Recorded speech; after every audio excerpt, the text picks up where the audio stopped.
You could argue Giannis is the perfect antidote to this era of NBA egos, analytics, and small ball. LeBron, about the movies, about the brand, about mobility. This is why the Milwaukee Bucks are important. We've had a run now of superstars collectively joining already good teams.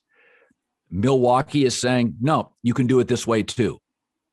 Build through the draft, smartly develop, and then add nice pieces. Drew Holiday, PJ Tucker, not dominating players. PJ Tucker doesn't have to score to be good.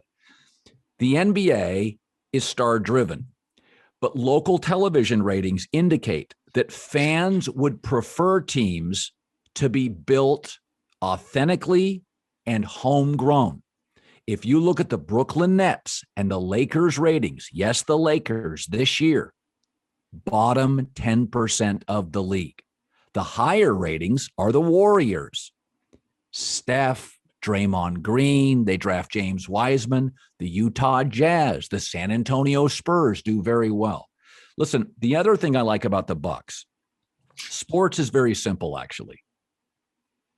Can I make your guys less comfortable? The Milwaukee Bucks have simply made the Phoenix Suns more uncomfortable than the Suns have made the Milwaukee Bucks. We all talk about analytics. The last 2 years, think about this. The Lakers were not a good three-point shooting team. They were big, at times plotting and physical. They won the title. The Milwaukee Bucks, they're not a terrible three-point shooting team, but in a world of three-point shooters, they have one great elite shooter, Chris Middleton. It's Brook Lopez, B.J. Tucker, the inconsistent offensive player, Drew Holiday. The reality is, whatever you do, do it well. It's like the Baltimore Ravens. Lamar Jackson's winning percentage is higher than Aaron Rodgers and Tom Brady through his first 30 games. What the Ravens do, they do exceedingly well. And that's Milwaukee. We get so caught up on analytics. Yes, when Kevin Durant, Steph, and Clay were together, they were analytically superior and physically superior. But those are 3 of the top 5 shooters in the league. Who can duplicate that? Milwaukee can't and has never tried to. Think about the last 3 years in the NBA. Kawhi Leonard won a championship in Canada. He's a great mid-range shooter.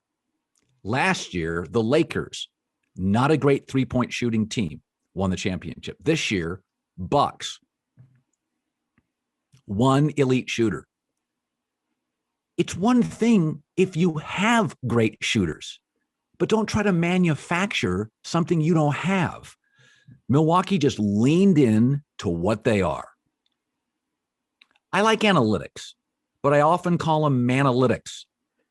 Milwaukee made every team they played by the end of the series more uncomfortable than the rival team made the Bucks. They deserve to be champions. Milwaukee is actually, despite not being a boon to the ratings, important to the league. They draft and they develop. Their star stayed.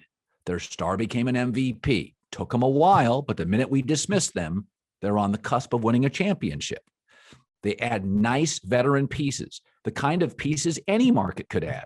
Utah could add a PJ Tucker. Portland could add a Drew Holiday. Memphis could add either. So I think it's important to note, in the moment, maybe the ratings don't indicate this is great for the league. But if you really deep dive on what local fans want from their pro basketball franchise, they like watching them in college, drafting them, developing them, and then adding occasional pieces. They feel more emotionally close to their team. It's nothing against Kevin Durant, Kyrie Irving, and James Harden, but it's more of a remote experience. It doesn't feel like they're your players. They're rentals. Kawhi Leonard in Toronto is a one-year rental.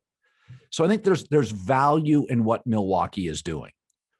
Big picture, they did it contrarian to the current hot league model. And again, I tell my kids this all the time. I don't care what you major at in college. Just whatever you do, do well. You'll be fine in life. Like, It doesn't matter if you're a school teacher, a dentist, I don't care.